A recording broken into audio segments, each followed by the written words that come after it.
अस्सलाम वालेकुम बच्चों आप जानते हो कि हमारी बुनियादी ज़रूरतें कौन कौन सी है। जैसे हवा, पानी और ग़िज़ा, ये हमारी बुनियादी ज़रूरतें हैं, यानी इनके बगैर हम ज़िंदा नहीं रह सकते। लेकिन बच्चों, इन ज़रूरतों के अलावा भी हमारी और भी बहुत सारी ज़रूरतें होती है, जैसे कपड़ा, मकान, तालीम वगैरह।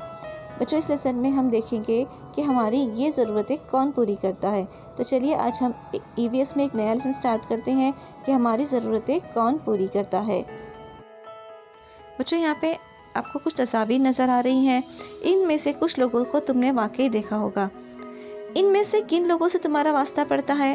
जैसे देखो, टीचर से हमारा वास्ता पड़ता है, डॉक्टर से हमारा वास्ता पड़ता है, दूध वाले से हमारा वास्ता पड़ता है।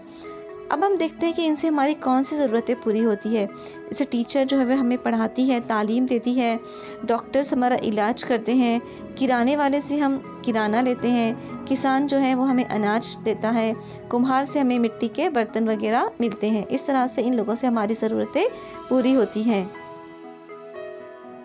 हवा, पानी, ग़िज़ा और घर तमाम जानवरों के लिए ज़रूरी है। ये इंसानों की भी ज़रूरियात है, लेकिन इनके अलावा भी इंसानों को कई ज़रूरतें पेश आती हैं। जैसे कपड़े, पढ़ाई के लिए उस्ताद की ज़रूरत होती है, घर में कोई बीमार पड़ जाए तो डॉक्टर की ज़रूरत होती है। हमारी अलग अलग ज़रूरियात पूरी करने के लिए मुख्तलिफ लोग काम करते हैं। उनके कामों के सबब उनकी और दूसरे लोगों की ज़रूरतें पूरी होती हैं।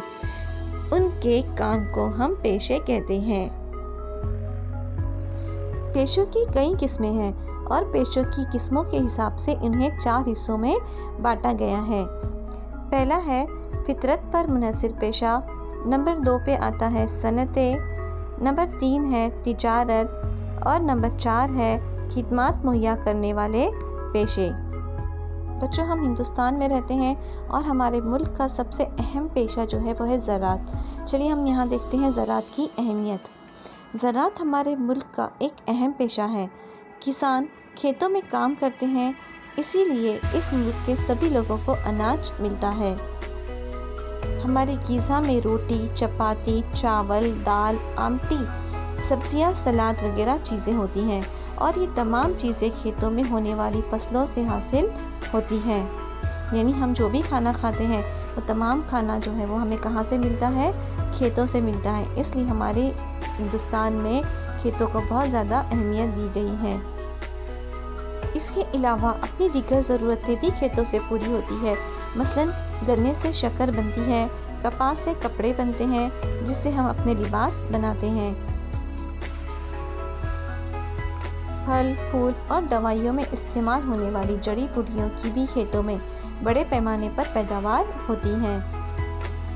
ज़राअत के माविन पेशे, ज़राअत से हासिल होने वाली चीज़ों पर दीगर पेशे मुनहसिर होते हैं, यानी डिपेंड होते हैं। जैसे खेत से चारा मिलता है, इसका इस्तेमाल करके गाय, भैंस और बकरियां पाली जा सकती हैं। इसीलिए ज़राअत के साथ साथ जानवर भी पाले जाते हैं। इन जानवरों से हमें गोश्त, दूध, चमड़ा वगैरह हासिल होता है। उसी तरह से खेतों में अनाज पैदा होता है, उस अनाज का इस्तेमाल करके मुर्गियां भी पाली जा सकती हैं। खेतों में पैदा होने वाले फलों से हम शरबत, जैम, जेली जैसी चीज़ें भी तैयार करते हैं। बकरियां पालना, मुर्गी पालना, मवेशी पालना, फलों से तैयार की जाने वाली चीज़ों के पेशे ज़राअत पर मुनहसिर होते हैं और इन्हीं चीज़ों को हम ज़राअत के माविन पेशे कहते हैं। गांव में कई पेशे रिवायती हुआ करते हैं, जैसे बाप दादा जो काम करते हैं, बाज़ औक़ात बच्चे भी उसी काम को अपना लेते हैं। लेकिन हमारे मुल्क में हम अपने पसंदीदा पेशे का इंतखाब कर सकते हैं। चलिए हम अपना लेसन यहाँ पे स्टॉप करते हैं। लेसन का अगला हिस्सा हम अगले वीडियो में देखेंगे। Thank you. अल्लाह हाफ़िज़।